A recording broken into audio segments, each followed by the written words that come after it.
नमस्कार मंडळी, मी दत्तात्रय सानप बळीराजा प्रोडक्शन मध्ये पुन्हा एकदा तुमचं स्वागत करतो। आता जिथं उभे आहे ते आहे आगळे गोट फार्म, आगळे पोल्ट्री फार्म। आगळे गोट फार्म वरती आहे, आगळे पोल्ट्री फार्म खाली आहे। आपण पहिला व्हिडिओ बघितला होता राजू आगळे सरांचा, वरती शेडच्या नव्या शेड मधला वरती शेळ्या आणि खाली कोंबड्या। वरच्या शेड मधून आता खाली आपण मागं बघू शकतो पूर्ण कोंबड्या आहे। जवळपास 1100 कोंबड्या टाकल्या होत्या। 1100 कोंबड्यापैकी जे काही नर होते नर विक्री केले आणि आता अंड्याला सुरुवात झालेली आहे। 7 महिन्यापूर्वीचे पूर्ण नव्या दमाचे पक्षी त्यांनी घेऊन, तर हे पक्षी नवी एवढे पक्षी त्यांनी कुठून आणले, कसे आणले, काय याचे सगळे डिटेल्स आपण याच्यात बघणार आहोत। तर आगळे बंधू, तुमचं पुन्हा एकदा नमस्कार, स्वागत।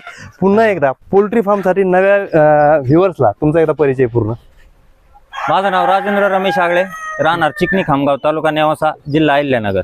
खडका फाट्यापासून आपला फार्म 22-23 किलोमीटर अंतरावर आहे साहेब। खडका फाट्यापासून पूर्वेला गुगल मॅपला पण आगळे गोट फार्म जर टाकलं तर लोकेशन येऊन जातं।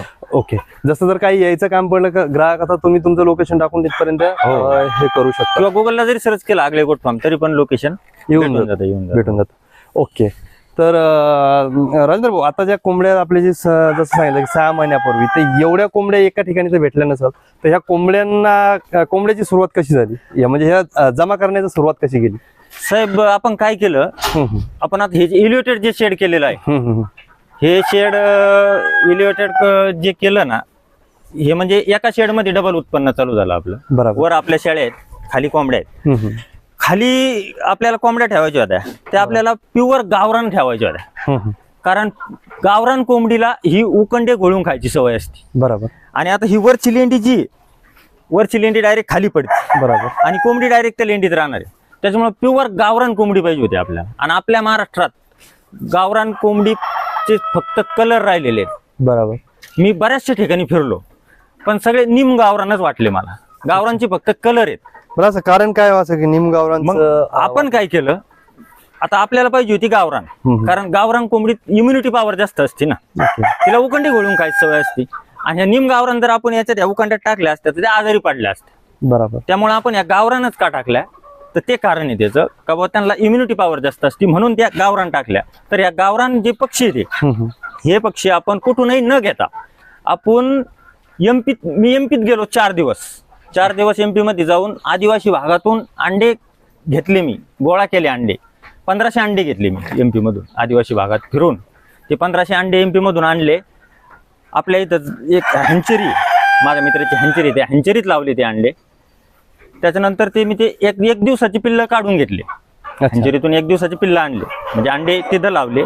त्या अंड्यातून जे पिल्ल निघते ते आपल्या फार्मवर आणले। फार्मवर आणल्यानंतर त्याला 15 दिवस एक ब्रुडिंग रूम तयार केली, मी त्यांना ऊब दिली 15 दिवस। बरोबर, आणि 15 दिवसानंतर मग ते सगळ्या शेड मध्ये सोडले आपण। अच्छा, म्हणजे 15 दिवसाचा पक्षी एका ब्रीडिंग केल्याच्या नंतरच आपण याच्यामध्ये सोडला।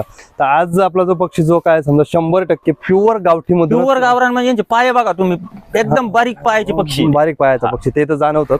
पण निम गावरान जसं तुम्ही सांगितलं की गावरान पक्षी आपल्या महाराष्ट्रामध्ये तुम्हाला कुठं जास्त जाणवलं नाही। हे बघा कसं आहे साहेब, आपल्याला पाहिजे होते क्वांटिटीत, आणि 2-2, 5-5, 10 आपण कवर गोळा केले असते, म्हणजे वेळ गेला असता, त्यामुळे आपण काय केलं, तिकडे जाऊन एक अंडे आणले, आणि ते अंडे आपण 1500 अंडे आणले होते मी, त्यातले 400 अंडे माझे फेल गेले। बरोबर, 1100 पक्षी भेटले मला। 1100 पक्षी। हा जो पक्ष्यांचा जे आता हा पक्षी म्हणजे त्यावेळेस काय पक्षांत पडला आपल्याला? आता हे जे आपण जे अंड घेतलं होतं त्यावेळेस, हे 12 रुपयापासून तर 14 रुपयापर्यंत अंड घेतलं होतं जागेवर तिथं। त्याच्यानंतर ट्रान्सपोर्टचा खर्च वगैरे पकडून साधारणपणे 18 रुपयाच्या आसपास मला हे अंड पडलं। त्याच्यानंतर 3-4 रुपये तो खर्च, म्हणजे जवळपास एक ऍव्हरेज जर अंदाज धरला आपण 25 रुपयाला एक पक्षी, 25 रुपयाच्या आसपास एक पक्षी पडला, प्युअर गावरान पक्षी 1 दिवसाचं पिल्लू 25 रुपयाला पडलं। आणि आता त्यांचे अंडे आपल्याकडे चालू झाले, आता कंप्लीट ते 6 महिन्याची पूर्ण झाली, 6 महिन्याची सुरुवात झाली, 3-4 दिवसापासून ते आता अंड्यावर आले, अंडे चालू झाले। यातले आपण आहे ना साधारणपणे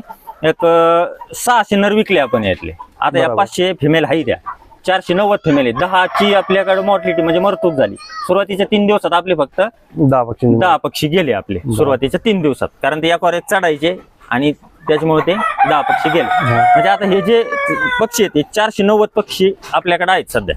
टोटल 490 पक्षी 490 पक्षी. आणि बरं याच्यामध्ये आता याच्यात तसं तुम्ही सांगितलं की उकंडे घोळून खायचे, मान्य आहे उकंडा गावरान कोंबडी ही उकंडा घोळूनच खाते, पण याच्यात मला एक सांगायचं की फक्त लेंडीमधून तर त्याला पूरक आहार भेटणार नाही, तर बाकीचे काही खाद्य तुम्ही आपण जे भांड्यामध्ये टाकलेले ते फक्त मका भरडा आहे का याच्यामध्ये आणखीन काही मिक्स आहे? खाद्याचा खर्च साहेब आपला लेंडीमुळे 50% कमी झाला. पहिली गोष्ट लेंडीमुळे 50% खाद्याचा खर्च कमी झाला. 50%च आपल्याला खाद्य द्यावं लागतं आणि जे आपण त्यांना खाद्य देतो हे आपण फीड बनवलेलं आहे. रेडीमेड फीड आपण यांना टाकत नाही, कारण ते गावरानी पिवळ.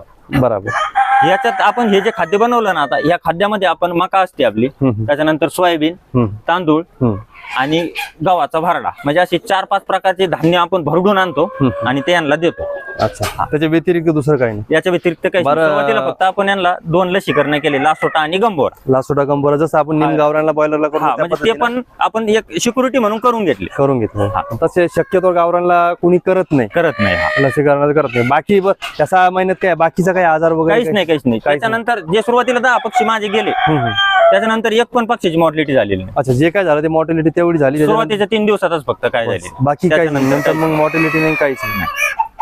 बंधू मला एक विचारायचं होतं की आपण जे आतापर्यंत जवळपास 30 रुपये एका पक्षाचा 25 रुपयाचा खर्च आला जवळपास, म्हणजे जवळपास 25-26 हजार रुपये आपल्या या पक्षाला लागले.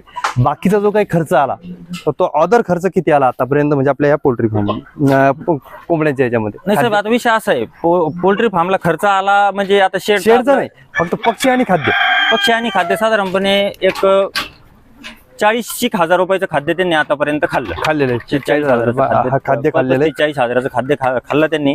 आणि बघा तुम्ही, आता मी तुम्हाला दाखवते बघा, अशा पद्धतीनं ही अशी गावरान अंड्याची अशी क्वालिटी बघा मित्र. एक खास खासियत काय आहे, गावरान अंडे जे आहे ना, आपण जर बाकी ऑर्डर जर बॉयलर अंडे किंवा हे जर बघितलं तुम्हाला सांगतो, तर एका हातामध्ये 4 अंड्याच्या वर अंडे बसत नाही बॉयलर अंड्यामध्ये.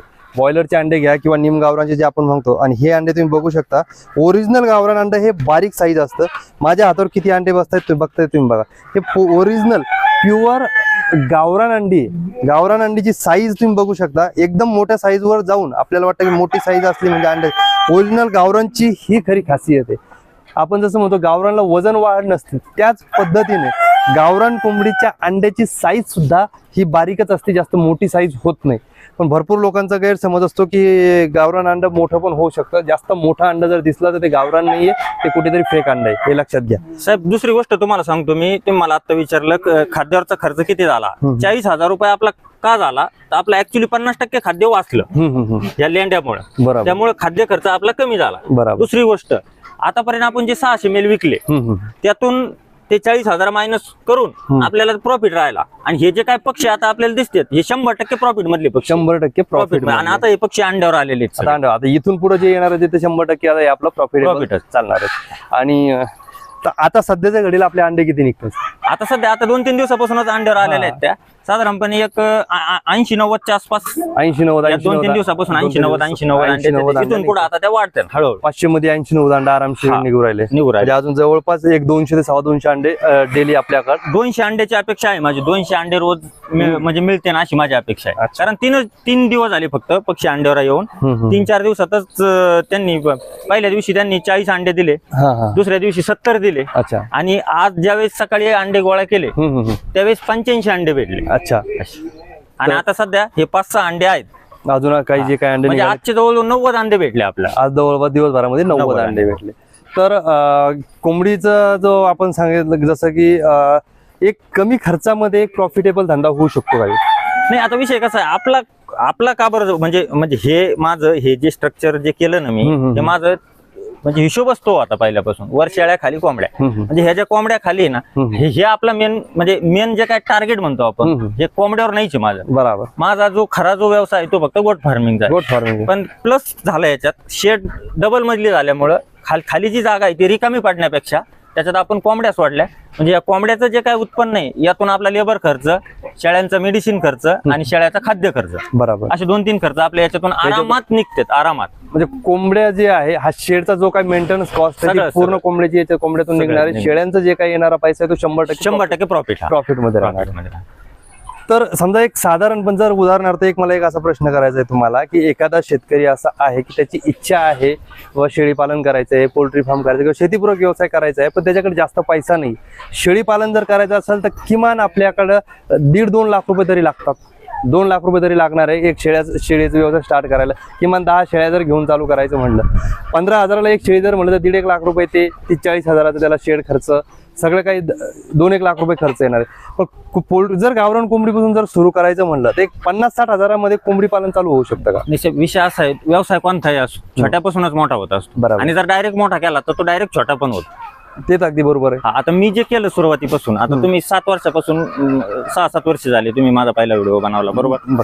एकदम साध्या पद्धतीचं शेड होतं माझं शेळ्याला, पण एकदम साध्या पद्धतीचं. आता हे जे मी जी काय इलेव्हेटेड डबल मधली बनवलं, तर जसा अनुभव येत चालन, त्याच्यातून जसे आपल्याला पैसे भेटते, प्रॉफिट आपल्याला तसं तसं वाढन, तसं तसं त्या पद्धतीने मी याच्यात इन्व्हेस्टमेंट करीत राहतो. अगदी बरोबर. असं बाहेरून म्हणजे असं काही म्हणजे आपण काय म्हणतो त्याला, समजा बाहेरून काही ऋण काढून सण करणे का, आपल्या याच्यात गावरान भाषेत एक म्हण आहे, ऋण काढून सण करणे. ते काय मी कधी अजून केलेलं नाही. बरोबर. आणि हे जे गोट फार्मिंग, पोल्ट्री फार्मिंग हे जे फेल होतेत ना, हे कारणच ते कोट रुपये 50-50 लाख रुपये हे अगोदर शेड मध्ये इन्व्हेस्टमेंट करायचे आणि व्यवसायातलं नॉलेज काहीच नसतं, फक्त पुस्तकी ज्ञान. प्रॉपर नॉलेज महत्वाचं आहे माणसाला. ग्राउंड लेवलला ज्यावेळेस माणूस काम करतं त्यावेळेस स्वतःचा अनुभव आणि पुस्तकी ज्ञान याच्यात लई मोठा फरक आहे. बरोबर. पुस्तक वाचून व्यवसाय करणं आणि स्वतः डायरेक्टच माणसांनी व्यवसाय करून त्यातून अनुभव घेणं, या दोन्हीतला फरक लई मोठा आहे. लई मोठा फरक आहे. अगदी बरोबर.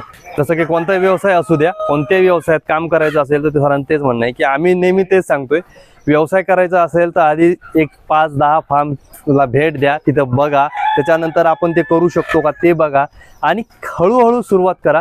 कुणीतरी येतं कागदी घोडे नाचवतं तुमच्या पुढे, नाही तुम्ही त्या कागदी घोड्यावरती स्वार होता आणि तेच कागदी घोडे कुठेतरी मग तुम्हाला नेऊन एखाद्या अशा गड्ड्यात नेऊन पाडतात की मग पुन्हा आयुष्यात शेतीपूरक व्यवसाय म्हणलं की अंगावर काटे यायला लागतात. ह्या गोष्टी घडायला नाही पाहिजेत. आमचा नेहमी तोच प्रयत्न असतो की कमीत कमी खर्चामध्ये जास्तीत जास्त व्यवसाय आपल्याला मोठा कसा करता येईल याच्यावरती भर देणं जास्त गरजेचं असतं. तसंच आज आगळे भाऊनी सुरुवात केली, ज्या वेळेस सुरुवात केली होती 2-3 शेळ्यापासून चालू केली, 40-50 हजारापासून, पण आजच्या घडीला आपण 40-50 हजारात शेळी पालन चालू करू शकत नाही, हे सत्य आहे. कारण की शेळ्यांचे वाढलेले भाव किंवा सगळ्या गोष्टी याचा एक विचार जर केला तर भरपूर आहे. 1-2 लाख रुपये आपल्याला शेळी पालनाला करायला सुरुवात लागतेच. पण असे व्यवसाय पण आहेत की ज्यांनी हे 2 आता तुमच्याकडे एक ऑप्शन दिलेले आहेत की तुम्ही तो पण करू शकता, नसल पैसा हा पण करू शकता. आता त्या सरांकडे गावरान कोंबडीचं असं तर त्यांनी सांगितलं की आम्ही एमपीतून अंडी आणले, गावरान अंडी तिकून हॅचिंग मधून पिलं काढली, त्याच्यानंतरच आम्ही हे सुरू केलं. तुम्हालाही जर अंडी जर प्युअर गावरान अंडी लागत असेल तर यांच्याकडे आता सुरुवात झालेली आहे. तुम्हाला जर घ्यायची असेल बिंदास, रेफर करत नाही किंवा असं काही नाही की काहीतरी सांगा, अवेलेबल आहे म्हणून सांगतोय. इच्छा असेल तर येऊ शकता, बघू शकता आणि घेऊ शकता, ती तुमची इच्छा आहे. तर हा फार्मचा तुम्हाला पोल्ट्रीविषयी कसं वाटलं, त्यांचं नॉलेज काय, त्यांचे अभिप्राय तुम्हाला कमेंट बॉक्समध्ये नक्की सांगा. भेटूया पुढच्या व्हिडिओमध्ये. तोपर्यंत जय हिंद, जय जवान, जय किसान.